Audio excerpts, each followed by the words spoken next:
장은 그런 종류의 쪽지를 받고서 자기 부인 앞에서 찢었다 그랬잖아요. 네네. 최상목은 차관 보에게 주어서 보관하게 하고 있다가 나중에 이걸 공개한 거잖아요. 이 네. 둘의 행동을 생각해 보면 보세요. 이 비상계엄이 성공할 거라고 생각하는 사람과 비상계엄이 실패할 거라고 생각하는 사람의 행동인 걸로 저는 보여요. 그 사람 빨리 제가 잡아야 볼 되네. 때는 네. 김용인이 했을 수도 있다니까. 가능성이 국보위 있죠. 거잖아요. 네. 국보위가 했던 거 옛날 거 레코드를 네네. 보면 거기서 국보위가 당시 외교부에 뭘 시키고 네. 다 나온다니까. 그대로 해서 쪽지 하나씩 만들어서 나눠줬을 수도 있어요. 근데 이럴 때 약간 아득한 생각이 드는데 진짜 노트북을 정말 시켜가지고 부쉈단 말이에요? 아니 그러니까. 물리적으로 복구할 수 없게 만들겠다는 지금 취지인 거죠. 그러면 반납 아니면 찢거나 그렇게 해야 되잖아요. 찢으면 안 되죠. 안 찢어서 증거인데. 다행인 거 아니에요, 지금? 아니, 저걸 왜 증거로서는 찢어? 그런데 네. 그 당시에 이제 국무회의에 참여했던 사람 입장으로서는 근데 그걸 이제 다른 직원에게 줬다는 거 아니에요. 차관에게 줬다고 하든가 뭐 차관보라고 하든가 그런데 네. 부하 직원에게 줬다는 것은 이게 행정 조직에서는 명령의 의미가 담겨 있습니다. 그렇죠. 네, 그리고 또 이른바 F4 회의를 했다는 거 아니에요, 그죠? 네. 예. 재정을 한번 찾아보려고 했다라는 거 아닙니까? 그렇다면 이거 굉장히 의심의 여지가 이게 있죠. 경찰청장은 그런 종류의 쪽지를 받고서 자기 부인 앞에서 찢었다 그랬잖아요. 네네. 최상목은 차관 보에게 주어서 보관하게 하고 있다가 나중에 이걸 공개한 거잖아요. 이 네. 둘의 행동을 생각해 보면 보세요. 이 비상계엄이 성공할 거라고 생각하는 사람과 비상계엄이 실패할 거라고 생각하는 사람의 행동인 걸로 저는 보여요. 만약에 이게 실패할 거다라고 생각을 하는 사람이라면 찢어서 증거를 없애죠. 원래 일반적으로. 나중에 그게 문제가 될 수 될까 봐. 있으니까 자기가 가지고 있으면 자기가 위험하지 않습니까? 그런데 혹시 이게 성공할 수도 있다. 성공할 수도 있다. 그래가지고 혹시 이런 식으로 조치를 했냐 안 했냐를 물어볼 수도 있다. 내지는 예. 그런 조치를 내가 저 사람에게 시켜야 되겠다라고 생각한다면 현실적으로는 사실은 그걸 놔둘 수도 있는 거죠. 아니 근데 또 하나의- 놓고 나온 사람은요? 또 하나의 이제 가능성은 네. 이거는 실패할 수도 있는데 실패할 땐 내가 증거로 해가지고 이 사람을 죽여야 되겠다 이렇게 생각을 해볼 수도 있는 거죠. 네. 그러니까 최상목 씨가 어느 상황이었는지 모르겠지만 다른 경찰에 있던 다른 사람들이 찢은 것하고는 다른 행동을 했단 말이에요. 자, 근데 하시려다가 못 하신 말씀 뭐였죠? 까먹을 뻔했는데요. 저기 대통령의 권력, 그러니까는 네. 어느 조직이든 네. 권력이 물론 권력이라는 거는 영향력이잖아요. 네.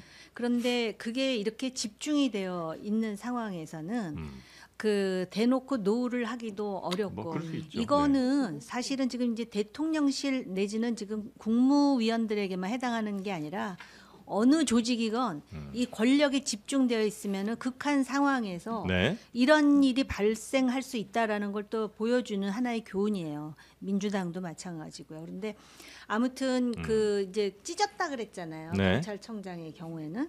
근데 찢었는지 지금 어느 구석에 있는지는 누구도 본 적이 없고 본인의 말뿐이니까. 네네네. 그래서 이거를 이렇게 우리가 합리적이고 이성적으로 분석하기는 좀 쉽지 않을 것이다. 그 상황에서 아마 그 계엄을 선포했을 때 우리가 느낀 황당함들은 다 있었을 것 같아요. 그럴 수 있죠. 있었는데 권력이잖아요. 자기를 뽑아준 사람이고 그런 상황에서 극단적인 그런 어떤 그 결정 장애의 상황에서 그렇게 다양하게 나온 것이지 그거를 이렇게 우리가 합리적으로 분석하기에는 지금 그 경찰청장은 부인한테 아니 이런 황당한 일이 있어 하면서 찢었다 그러는 자체도 사실은 자연스럽지 못해요. 그러니까 비상식적이죠. 찢은 것도 자연스럽지 좀 이해가 안 못해요. 돼. 그리고 지금 어쨌든 최상목은 외교부 장관과 함께 음. 그 반대를 어찌됐든 했다라는 거 아닙니까? 했다고 주장하고 그런 있어요. 상황에서 쪽지를 주니까 본인이 안 읽어봤을 리는 없어요. 상식적으로. 그렇죠. 네. 그리고 그렇죠. 이제 네. 전달을 했다라는 게 네.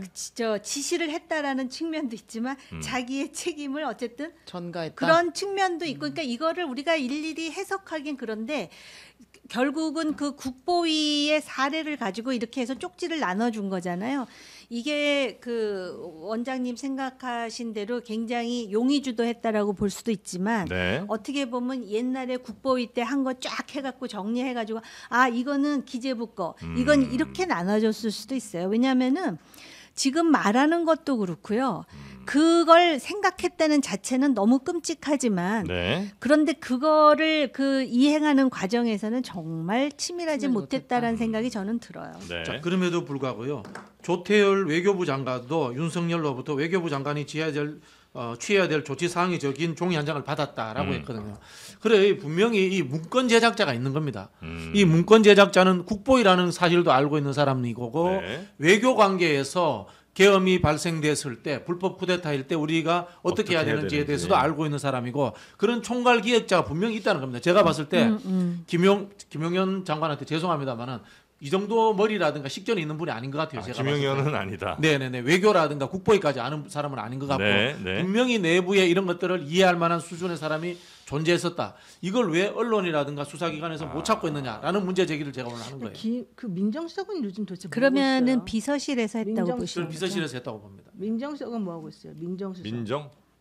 민정은 검찰이라든가 뭐 포렌식 뭐 이런 쪽의 전문가이지 요거는 정치적 사안이기 때문에 정치 그다음에 국가 원수로서의 외교권에 대한 상황이기 때문에 좀 다를 수 있다. 아니, 아니, 그러니까- 민정수석하고 이 네 명이 안가에서도 모이고 이 그거는 이제 긴밀하게 뭔가 움직임이 있어요. 그거는 계엄이 실패한 다음에 네. 법적으로 무슨 문제가 그건 나중에 있을지에 문제- 대해서 그건 나중에 문제고. 민정수석 아니 그게 F4가 그 나중에 열린 거예요. 계엄이 실패한 다음에 그 법무부 장관하고 민정수석하고 법제처장. 지금 법제처장하고 또 한 사람 4명이잖아요. 아니 거기서 말하는 F4는 그 파이낸스 측면이 부는 아니고 여기 기재부 예, 그건 쪽이고, 기재부 쪽에서 그다음에 이제 실패 아, 후에 안가에 파이낸스 모인 상무, 사람이 실패 후에 내신 안가 거고. 모인 거고 제 말은 안가 모이기 전에 그럼 이 사람은 전혀 이런 그 비상계엄에 대한 얘기를 몰랐겠느냐 그게 아니라는 거예요. 왜냐하면 김지현 이 대통령은요 기본적으로 물론 자기 주변의 사람은 이제 정치인이 됐으니까 네. 믿겠지만 원래는 검찰들만 믿어요. 원래는. 그리고 이제 김주현 민정수석 같은 경우는 자기가 믿는 사람이었기 때문에 그리고 실패한 다음에 곧바로 불러 모은 사람들은 자기가 되게 정말 중요하게 생각하는 사람들을 모은 거라 저는 그 전에 이 사람이 뭔가 이제 이런 걸 배후에서 대통령에게 뭔가 조언해줬을 가능성이 있지 않냐 이걸 물어보는 만에 거죠. 하나 그런 사람이 있고 지금도 드러나지 않고 있다면 지금 자기가 한 일들 혹은 뭐 그 당시 벌어졌던 일들에 대해서 빠르게 증거들을 없앨 가능성도 분명히 좀 이 존재하겠네요. 문서 작성한 그렇죠. 컴퓨터가 네. 있을 거 아니에요. 네. 쉽게 말하면 제일 네. 쉬운 게 그 프린트가 있을 거고. 아니 근데 또 언뜻 생각해 보니까 지금 포고령도 그 국방부 장관이 복붙했다가 잘못해갖고 했다라고 얘기할 거면은 나중에 대통령이 나는 이거 생각도 안 했는데 누군가 쪽지를 해가지고 나눠주라 그래서 그렇게 말할 수도 있는 가능성은 열려 있겠네요. 네. 근데 그게 네. 과연 이제 오픈이 될지 네. 그거는 모를 일이죠. 그 문건 작성했던 노트북은 때려 부셨죠? 그랬다고 지금 이제 네. 단독 보도가 하나 나왔어요. 이거는 좀 확인을 좀 해봐야 되는데 네.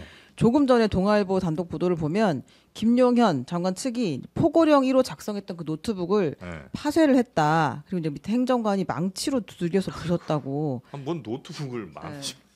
이게 그 조사기관도 그렇고 언론도 그렇고 이걸 좀 놓쳐서는 안 된다고 생각하는 게 예. 정치권에서도 그런 이야기를 합니다. 최종 회의자로 잡고 있는 놈이 네. 대장 잡고 있는 거야. 아. 그런 이야기를 합니다. 쉽게 하면 대표한테 올라가는 회의 자료가 예. 내가 만들면은 내가 빼고 싶은 거 빼버리고 내가 넣고 싶으면 넣는 거예요. 아. 그만큼 측근이고 중요한 자리인 거예요. 그 사람 빨리 제가 잡아야 볼 되네. 때는 네. 김용인이 했을 수도 있다니까. 가능성이 국보위 있죠. 거잖아요. 네. 국보위가 했던 거 옛날 거 레코드를 네, 보면 네. 거기서 국보위가 당시 외교부에 뭘 시키고 네. 다 나온다니까. 그대로 해서 쪽지 하나씩 만들어서 나눠줬을 수도 있어요. 근데 이럴 때 약간 아득한 생각이 드는데 진짜 노트북을 정말 시켜가지고 부쉈단 말이에요? 아니 그러니까. 물리적으로 복구할 수 없게 만들겠다는 지금 취지인 거잖아요. 네. 아니 뭔 너무 좀 90년대 생각 아니에요? 그러니까 이거 아니, 노트북에 80년대 생각. 아니에요. 이거 전자레인지에다가 핸드폰 돌리라는 얘기나 다 똑같은 얘기예요. 증거 인멸의 방법으로 이들이 사용하는 방법이에요. 항상. 너무 거칠어 무식하고. 이거는 토크까지는 어머 시간이 너무 많이 갔네요. 토크까지 어려우니까.